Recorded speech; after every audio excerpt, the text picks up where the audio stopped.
ನಮಸ್ತೆ ವೀಕ್ಷಕರೇ, ಮಧೂರು ಮೂಡಪ್ಪ ಸೇವೆಯ ವಿಶೇಷದಲ್ಲಿ ಮತ್ತೊಂದು ವಿಶೇಷ. ಇಡೀ ಕಾರ್ಯಕ್ರಮಕ್ಕೆ ಒಂದು ಸುವರ್ಣ ಚೌಕಟ್ಟನ್ನು ಹಾಕುವ ಹಾಗೆ ಯೂತ್ ಐಕಾನ್, ಯುವಜನರ ಸಂಕೇತವಾಗಿ ಶ್ರೀ ಧನ್ರಾಜ್ ಆಚಾರ್ಯ. ಈ ಹೆಸರು ಕೇಳಿದರೆ ಕನ್ನಡಿಗರಿಗೊಂದು ರೋಮಾಂಚನ. ವಿಶೇಷವಾಗಿ ಯುವ ಜನತೆಯಲ್ಲಿ ಒಂದು ಸಂಚಲನ. ಯಾಕೆ ಅಂತಂದರೆ ಅವರು ಏನೇ ಮಾಡಿದರೂ ಅದರಲ್ಲೊಂದು ಚಂದ ಅಂತ. Thank you sir. ಏನೇ ಮಾಡಿದರೂ ಅದರಲ್ಲಿ ಒಂದು ಸೌಂದರ್ಯ ಇಟ್ಟುಕೊಂಡು ಮಾಡುವವರು. ಅದು ಸಾಮಾಜಿಕ ಜಾಲತಾಣದ ರೀಲ್ಸ್ ಇರಬಹುದು ಅಥವಾ ಬಿಗ್ ಬಾಸಿನಲ್ಲಿ ಅವರು ಭಾಗವಹಿಸಿದ ಶೈಲಿ ಇರಬಹುದು. ಎಲ್ಲದರಲ್ಲಿಯೂ ತನ್ನದಾದಂತಹ ಒಂದು ಗಟ್ಟಿತನ, ಒಂದು ಸ್ವಂತಿಕೆಯ ಹೆಜ್ಜೆ ಗುರುತನ್ನು ನೀಡುವ ಮೂಲಕ ನಮ್ಮ ಇಡೀ ದಕ್ಷಿಣ ಭಾರತ ಅಂತಲ್ಲ, ಇಡೀ ದೇಶದಲ್ಲಿ ಒಂದು ಸಂಚಲನವನ್ನು ಉಂಟು ಮಾಡಿದವರು ಅವರು. ನಮ್ಮ ನಾಡಿಗೆ ಬಂದಿದ್ದಾರೆ, ಮಧೂರಿಗೆ ಬಂದಿದ್ದಾರೆ, ಬೊಡ್ಡಜ್ಜನ ಸನ್ನಿಧಾನಕ್ಕೆ ಬಂದಿದ್ದಾರೆ ಕುಟುಂಬ ಸಮೇತರಾಗಿ ಎನ್ನುವಾಗ ನಾವು ಅವರನ್ನು ಸ್ವಾಗತಿಸಬೇಕು, ಅವರನ್ನು ಗೌರವಿಸಬೇಕು ಎನ್ನುವುದರ ಜೊತೆಗೆ ನಮ್ಮಲ್ಲಿ ಒಬ್ಬರಾಗಿಯೂ ಕಾಣಬೇಕು ಅಂತ. ಹಾಗೆ ಕಂಡದರ ಪರಿಣಾಮವಾಗಿ ಎರಡು ಮಾತುಗಳು ಅನುಭವಪೂರ್ಣವಾಗಿ ಅವರಿಂದ ಬರಬೇಕು.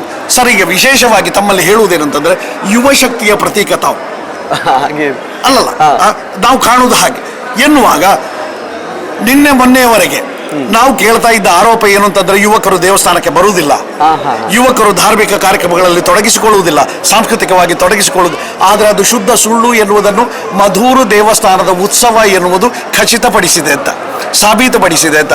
ವಿಶೇಷವಾಗಿ ತಾವು ಬಂದ್ರಲ್ಲ, ಅದಕ್ಕೊಂದು ಗಟ್ಟಿ ನೆಲೆಗಟ್ಟು ಸಿಕ್ಕಿತು ಅಂತ, ಒಂದು ವೇದಿಕೆ ಸಿಕ್ಕಿತು ಅಂತ. ತಾವು ಅದನ್ನು ಹೇಗೆ ಕಾಣ್ತೀರಿ ಅಂತ?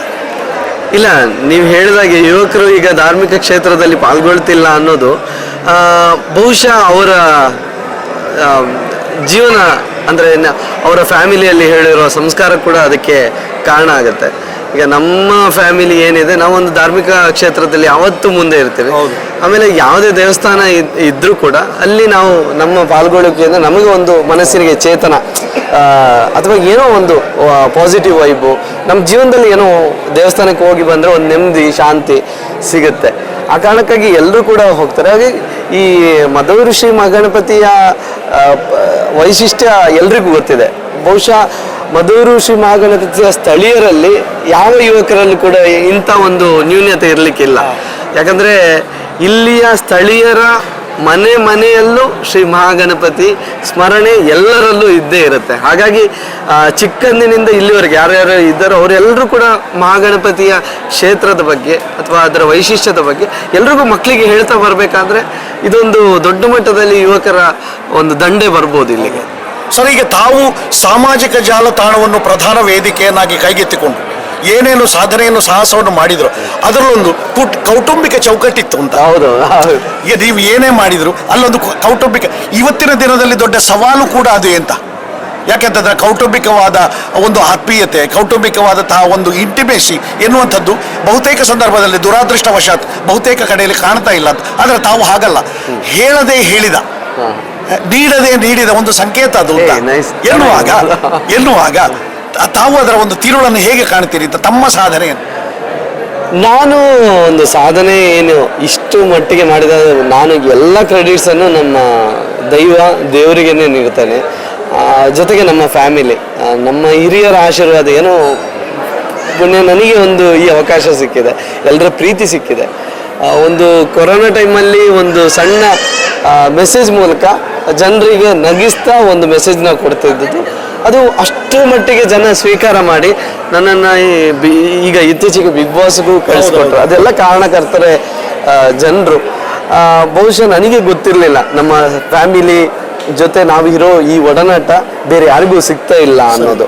ನಾನು ಯಾವಾಗ ವಿಡಿಯೋ ಮಾಡಕ್ ಶುರು ಮಾಡಿದೆ ಅವಾಗ ಎಲ್ಲರೂ ಕೂಡ ಹೇಳಕ್ ಶುರು ಮಾಡಿದೆ, ನಿಮ್ಮಂತ ಫ್ಯಾಮಿಲಿ ಬೇಕು, ನಿಮ್ಮಂತ ಒಂದು ಒಗ್ಗಟ್ಟು ಬೇಕು ಅನ್ನೋದು. ಎಲ್ಲೋ ಒಂದು ಕಡೆ ನಮ್ಮ ಈ ಒಗ್ಗಟ್ಟು ನೋಡಿ ಒಂದಷ್ಟು ಜನ ನಾವು ಈ ರೀತಿ ಇರೋಣ ಅನ್ನೋ ತರ ಒಂದು ಇನ್ಸ್ಪಿರೇಷನ್, ಒಂದು ಪ್ರೇರಣೆ ಬರುತ್ತೆ. ಆದ್ರೆ ನನಗೆ ಏನಂದ್ರೆ ನಮ್ಗೆಲ್ಲನೂ ನಮ್ಮ ಫ್ಯಾಮಿಲಿ, ನಮ್ಮ ಅಜ್ಜಿ ಕಮಲ ಅಜ್ಜಿ, ಬಹುಶಃ ಅವರಿಲ್ಲದ್ರೆ ನಾನಿಲ್ಲ. ಆ ರೀತಿ ಹೌದು. ನಿಮ್ಮ ಸಾಧನೆಯಲ್ಲಿ, ನಿಮ್ಮ ಸಾಹಸದಲ್ಲಿ ಅವರು ಕೆಲವೊಮ್ಮೆ ಡಾನ್ ಆಗ್ತಾರೆ, ಕೆಲವೊಮ್ಮೆ ಅವರು ತಾಯಿ ಆಗ್ತಾರೆ, ಕೆಲವೊಮ್ಮೆ ಅಜ್ಜಿ ಆಗ್ತಾರೆ, ಮತ್ತೆ ಕೆಲವೊಮ್ಮೆ ಟೀಚರ್ ಆಗ್ತಾರೆ.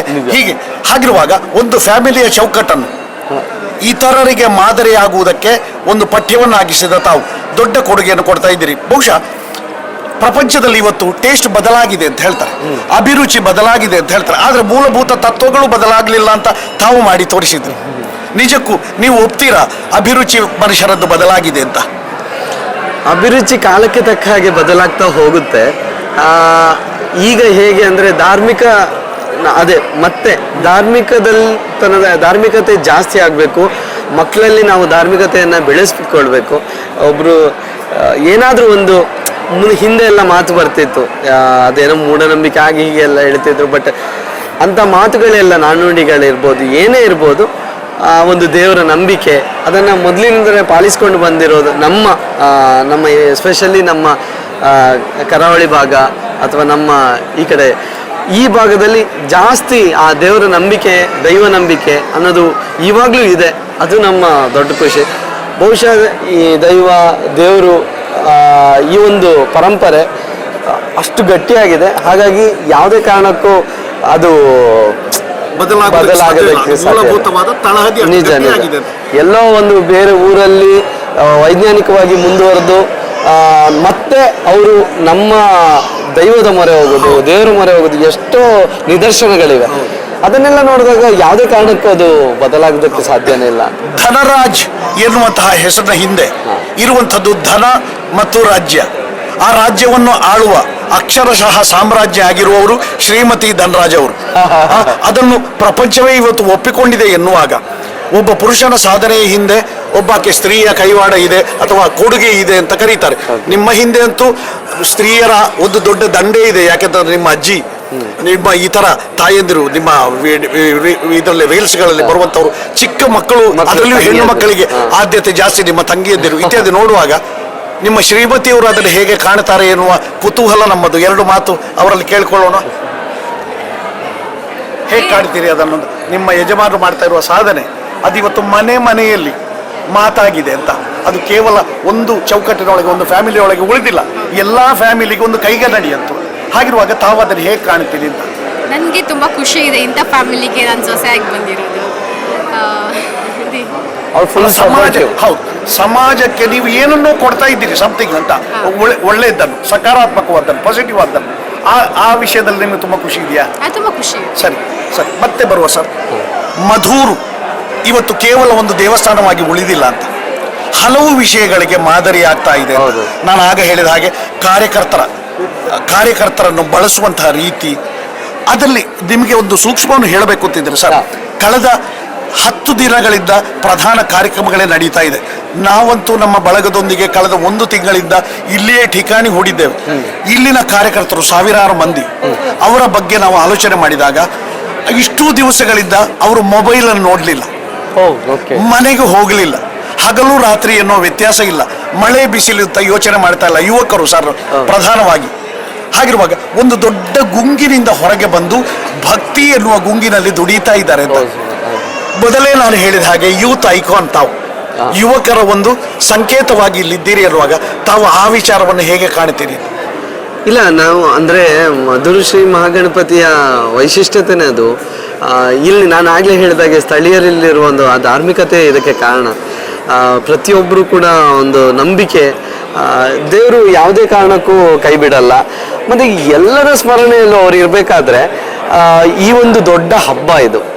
ಈ ಹಬ್ಬದಲ್ಲಿ ನಾನು ಕೇಳ್ಪಟ್ಟ ಹಾಗೆ ಎಲ್ಲ ಸ್ವಯಂ ಸೇವಕರು ಬೇರೆ ಊರಿಂದ, ಬೇರೆ ರಾಜ್ಯದಿಂದ, ಬೇರೆ ಜಿಲ್ಲೆಯಿಂದ ಮಾತ್ರ ಅಲ್ಲ, ಎಲ್ಲ ದೇಶದಿಂದ ಹಿಂದಿಯವರು ಇದ್ದಾರೆ. ನಿಜ ನಿಜ. ಅವರಿಗೆ ನಮ್ಮ ಭಾಷೆ ಬರುವುದಿಲ್ಲ, ಆದರೆ ವ್ಯವಹಾರದಲ್ಲಿ ನಮ್ಮೊಟ್ಟಿಗಿದ್ದಾರೆ. ನಿಜ.